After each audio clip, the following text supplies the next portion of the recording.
विद्यार्थियों नमस्कार, मैं नवनीत श्रीवास्तव। इतिहास के कुछ विषय भाग 2 कक्षा 12वीं के इतिहास का पहला पार्ट है और इस इतिहास में हमारा पहला अध्याय समाप्त हो चुका है। ईंटें मटके और अस्थियां। आज से प्रारंभ होने वाला है राजा, किसान और नगर, आरंभिक राज्य और अर्थव्यवस्थाएं।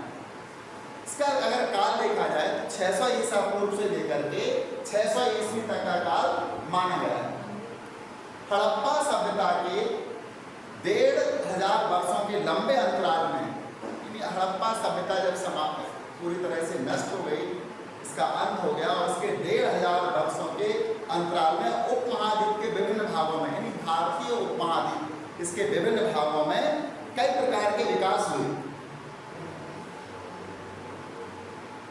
हड़प्पा सभ्यता के लगभग 1500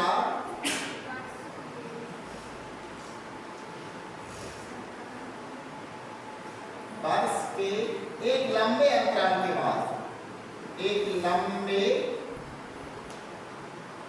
अंतराल के बाद, एक लंबा गैप हो गया था। इस लंबे अंतराल के बाद उपमहाद्वीप के विभिन्न भागों में, जो भारतीय उपमहाद्वीप है इसके विभिन्न भागों में, उपमहाद्वीप के विभिन्न भागों में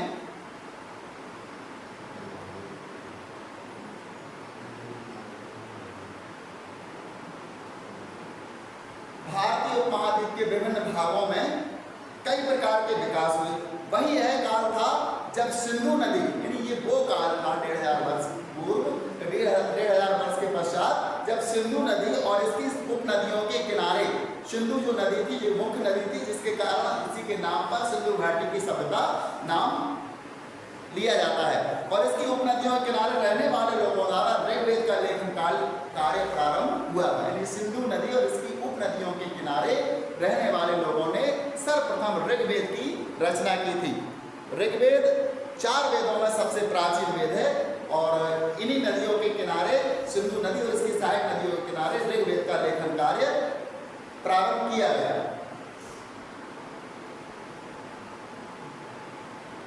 कई विकास कार्य हुए।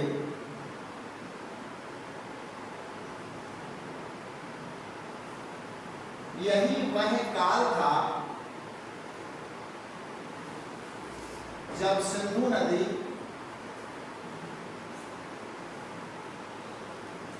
और उसकी सहायक नदी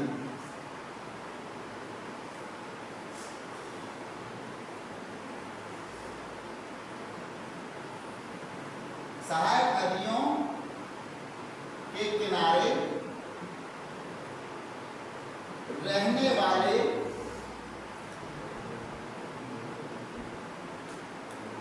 लोगों ने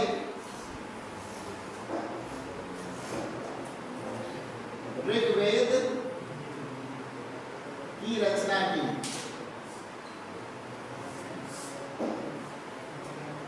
ऋग्वेद का लेखन किया, इसकी रचना की। उत्तर भारत, दक्कन का पठार और कर्नाटक जैसे उपमहाद्वीप के कई क्षेत्रों में कृषक बस्तियां अस्तित्व में आ गई और इसी दौरान, इसी काल में उत्तर भारत,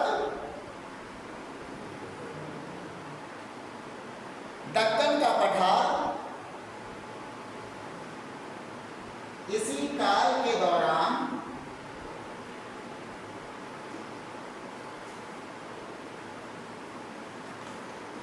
उत्तर भारत,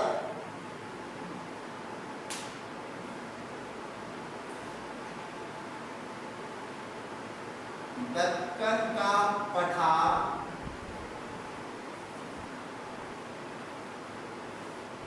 तथा कर्नाटक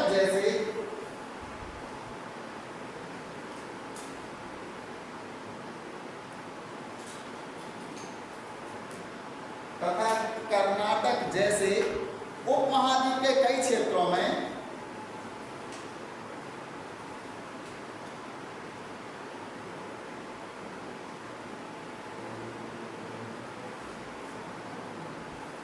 कई क्षेत्रों में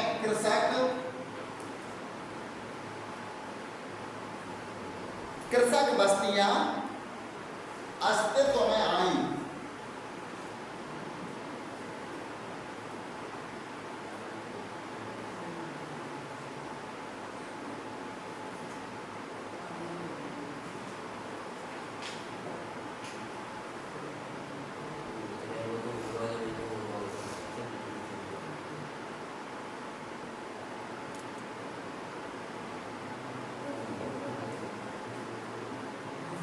उत्तर भारत, दक्कन का पठार क्षेत्र तथा कर्नाटक जैसे उपमहाद्वीप के कई क्षेत्रों में कृषक बस्तियां अस्तित्व में आई। साथ ही दक्कन और दक्षिण भारत के क्षेत्रों में इसके साथ ही दक्कन और दक्षिण भारत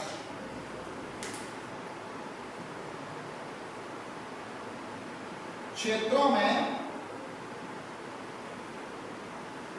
चरवाहा जानते हैं, जो पशुओं को चराते हैं उनको चरवाहा कहा जाता है। चरवाहा बस्तियों के प्रमाण भी मिलते हैं।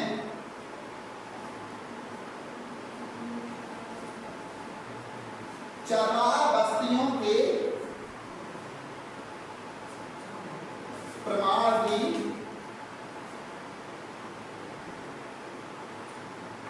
मिलते हैं। विद्यार्थियों ने इस विषय के अंतर्गत देखने का प्रयास किया है। हड़प्पा सभ्यता के लगभग 1500 वर्ष बाद इस उपमहाद्वीप में कई प्रकार के विकास हुए, जिनमें सिंधु नदी और इसकी सहायक नदियों के किनारे यहाँ के निवासियों ने ऋग्वेद की रचना की। साथ ही साथ ऋग्वेद की रचना के पश्चात उत्तर भारत, दक्कन का पठार और कर्नाटक जैसे क्षेत्रों में कृषक बस्तियां पाई गई या इन बस्तियों के बस्तियां प्राप्त हुई, इनके अवशेष मिले। इसके साथ साथ कर्नाटक और दक्कन के पठार में जाकर के हमको कुछ चरवाहा बस्तियां भी, इनके भी हमें प्रमाण मिले हैं। ईसा पूर्व पहली सहस्त्राब्दी के दौरान, ईसा पूर्व पहली सहस्त्राब्दी के दौरान, यानी पहले 1000 वर्ष, ईसा पूर्व पहला 1000 वर्ष, सहस्त्राब्दी का मतलब होता है 1000 वर्ष पूर्व। तो पहली सहस्त्राब्दी के दौरान मध्य और दक्षिण भारत में, मध्य और दक्षिण भारत में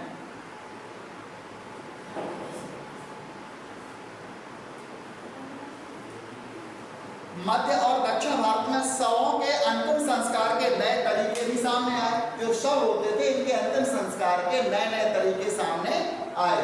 दक्षिण भारत में शवों के अंतिम संस्कार के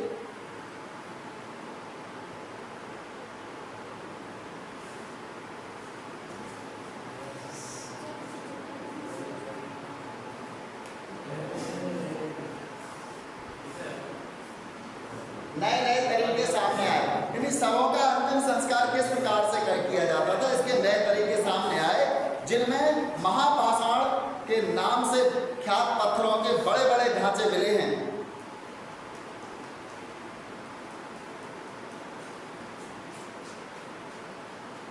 जिनमें जो पाषाण काल था, और पाषाण काल में सबसे पुराना जो था महापाषाण के नाम से ख्यात पत्थरों के महापाषाण ये हैं, जिनमें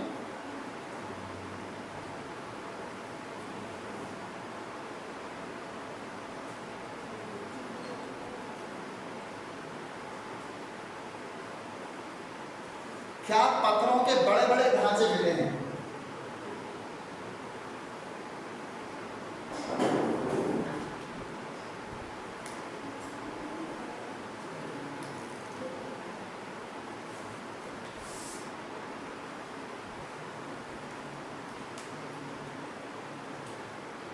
बड़े बड़े ढांचे मिले हैं।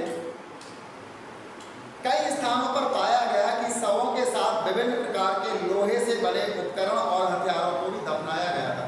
कई जगह पर हमने पाया शवों के साथ साथ लोहे या धातु से बने हुए विभिन्न प्रकार के हथियार भी या उपकरण भी दफनाए गए हैं।